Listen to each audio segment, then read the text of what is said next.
네, 사실 이제 최근 들어서 편입하는 종목은 이제 내년도에 업황이 좋아질 가능성이 있거나 실제로 실적이 좋아질 것으로 그 확정적인 그런 회사들을 중심으로 편입을 하고 있고요. 당장은 이게 지금 뭐 고가권에 있고 신고가 달리는 애들이 눈에 반짝이면서 움직이는 모습이 있지만 항상 무릎에 사서 어깨에 파는 관점에서는 무릎에 있는 종목들을 집중적으로 또 말씀드리고 합니다. 그래서 오늘도 관련 종목 하나 갖고 왔으니까 참고해 보시기 바라고 포트 한번 보도록 하겠습니다. 뭐 지금 그 보유하고 있는 종목 중에서 보면 이제 남약은 어제 뭐 1차 목표치를 터치를 했고요. 펄어비스, 하이브 이 종목이 오늘 나란히 6%에서 상승세를 보이고 있는데 하이브 일단 보도록 하겠습니다. 이게 이 곰돌이 종목이 그야말로 한 달 정도 올라 한 3주 오르니까요. 제법 많이 올랐어요. 한 20% 정도 이렇게 고가 기준으로 수익이 나 있는데 오늘 고가 돌파하면서 가고 있는데 보통 이 캔들을 잘 보시기 바랍니다. 윗꼬리가 길게 달린 윗꼬리를 넘어서는 캔들 양선이 나오게 되면 슈팅이 나오게 돼서 오늘 하이브는 종가까지도 계속 또 상승이 이어지는 그런 흐름이 나올 것이고요. 2차 목표치까지 한번 노려보도록 할 테니까요. 40만 원인데요. 뭐 충분히 가지 않을까 이렇게 생각하고 있습니다. 그리고 다음 종목 한번 볼게요. 펄어비스입니다. 자, 이게 주도주들이 변화되는 모습을 보면서 조금 전에 이제 하이브 보셨는데요. 이 펄어비스는 지난번에 우주 돌파에 실패한 다음에 조정을 받았었는데 다시 재차 상승을 하는데 몇 차례 정도 받아야 돼요. 왜냐하면 이 시가총액 큰 종목들은 펄어비스나 하이브 같은 종목들은 이 우주 돌파를 한 번에 못 해요. 가서 여기 있는 물건을 다 소화하고 나서 나중에 완전히 그 소진이 된 다음에 돌파를 하기 때문에 다시 한번 이 자리 정도는 테스트를 할 수 있을 거고 이 종목도 이제 1차 목표치는 지난달에 터치를 했기 때문에 2차 목표를 향해서 한번 가보도록 하고 28% 고가 기준 수익 유는 거 보셨는데요. 또 갈 수 있다 이렇게 보여집니다. 자, 그러면 어제 여러분께 또 소개를 드렸던 종목이 있습니다. 이게 어제 여러분께 이제 소개해드렸던 종목은 바로 아톤이라는 종목인데요. 마이너스권에 편입을 했기 때문에 지금 소폭 플러스가 나 있는 그런 상태인데 자리 자체가 완전해요. 제가 말씀드렸지만은 지금 뭐 메타버스나 뭐 게임이나 NFT나 이런 그 인터넷 관련 종목들 중에서 이 종목은 이제 핀테크 솔루션을 만드는 회사다라고 했고 핀테크 보안 솔루션 중에 요즘에 잘 나가는 그런 솔루션을 만들기 때문에 앞으로 내년에도 실적이 많이 좋아지기 때문에요. 내년에 기대할 종목이다 이렇게 말씀드리고 특히 내년장은 지수가 잘 못 가기 때문에 큰 종목들 안 갑니다. 또 지수가 잘 못 가는 것뿐만 아니라 수급 상황이 이렇게 완전히 묶여 있는 그런 상태입니다. 그래서 국내적으로는 사실 지금 미국은 테이퍼링 풀던 유동성을 이제 조금씩 덜 푸는 그런 형태의 테이퍼링을 갖고 있지만은 한국은 긴축 정책이 진행되고 있죠. 그럼 이런 강력한 긴축 정책에 의해서 결국 국내 수급은 뭐 늘어나기 어렵습니다. 더불어서 최근에 올해 뭐 대규모 상장이 계속 진행되면서 시중에 있던 자금들을 기업들이 IPO를 통해서 다 빨아갔기 때문에 시장의 유동성도 지금 증시에서는 부족하다 이렇게 보기 때문에 개인 투자가들 매수도 어렵고요. 더불어서 글로벌 금리가 상승하는 기간 동안에 결국 그 원화 약세에 이어지기 때문에 외국인들의 매수도 어렵다 이렇게 본다면 큰 종목들이 크게 움직이기는 어렵기 때문에 상대적으로 내년에는 시가총액이 아주 작은 종목 중에서 탄탄한 실적과 업황이 좋은 그런 종목들에 관심을 기울여라 이렇게 말씀을 드려보면서 아톤 나중에 또 수익이 나면 목표 터치하면 다시 리뷰해 드리도록 하겠습니다. 자, 그러면 오늘 여러분께 소개드릴 종목 한번 소개를 해 보도록 하겠습니다. 현재 가격이 4,180원이고요.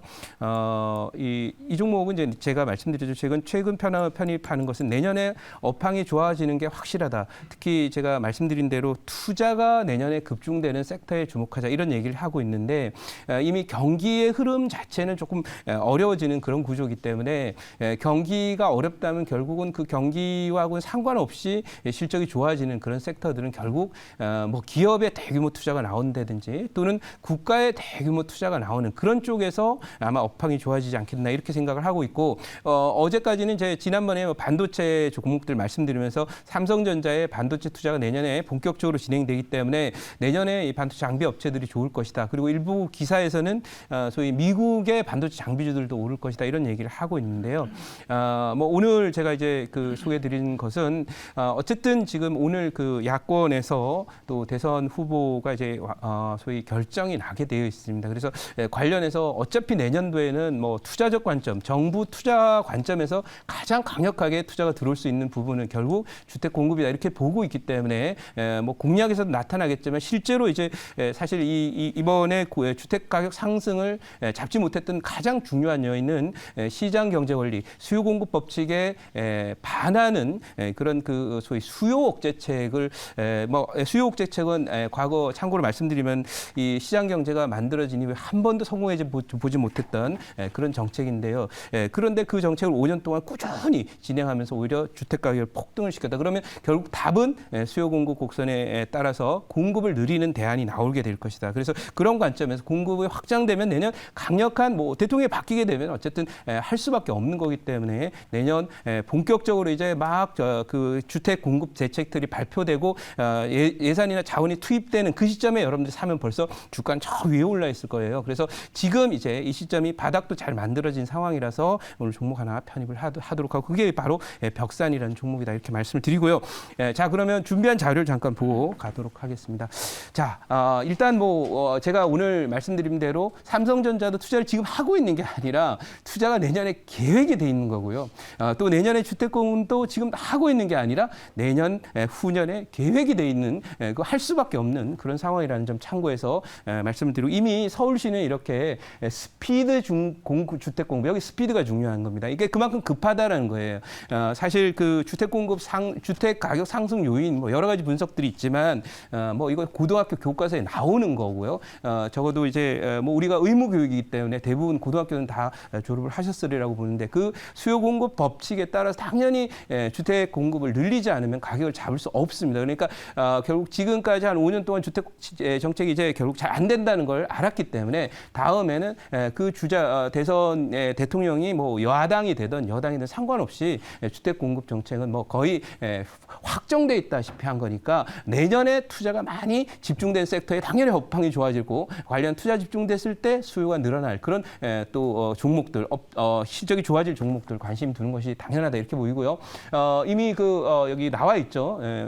어제 이제 발표됐던 내용이고요. 계속해서 약속했던 공약을 서울시도 이제 진행을 하니까 주택 공급이 많이 늘어날 것으로 예상되고 다음 장 한번 보도록 하겠습니다. 그래서 오늘 다음 장 한번 보면은 이미 뭐 여당 후보로 결정이 되신 그 경기지사죠. 경기지사 이재명 후보께서 얘기한 내용들입니다. 부동산을 대개혁해서 대대적 공급. 여기 키워드는 다 뭐 개혁 뭐 이런 것 저희 다 알지만 뭐 개혁이 중요한 게 개혁이라는 행위 자체가 중요한 게 아니라 결과 자체가 좋은 성과를 내야만이 정책을 하는 겁니다. 정책은 테스트하고 연습하는 게 아니라 결과를 내야 된다라는 거 항상 저는 생각을 하고 있고 결국 과거에 뭐 트럼프 대통령도 결국 그 코로나 대응책에서 실패했기 때문에 대선에서 떨어졌던 것처럼 결과를 내는 것이 정책이다. 연습하는 것이 아니다. 이렇게 말씀드리고 여기에 공급이라는 키워드가 들어있죠. 그리고 여기 다 지우고 여기 공급 여기에 키워드를 맞춰줬으면 좋겠다라고 말씀드리고요.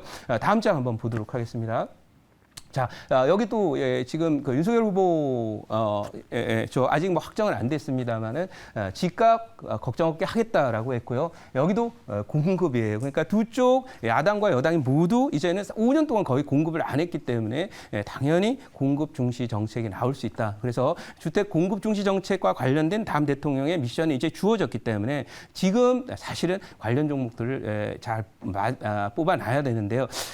사실 그 뭐 기본주택 이런 걸로 해서 뭐 테마주로 많이 갔던 종목도 있습니다만은 제가 지금 집중하는 것은 탄탄한 펀더멘탈과 시장 마켓쉐어를 갖고 있어서 결국 주택 공급이 늘어나면 반드시 실적이 좋아질 수밖에 없는 그런 종목들. 예를 들면 2012년에 소위 그 우리가 수직 증축이나 이런 재건축 완화가 나왔을 때 대시대를 냈던 그런 탄탄한 펀더멘탈과 실적을 갖고 있는 그런 종목들에 주목하자. 그래서 오늘 벽산 말씀드린 벽산 뭐 아시잖아요. 뭐 내화 벽돌이나 이렇게 내구재들을 만드는 그런 회사이고요. 아파트 지으면서 소위 불나는 그런 벽돌을 쓰지는 않겠죠.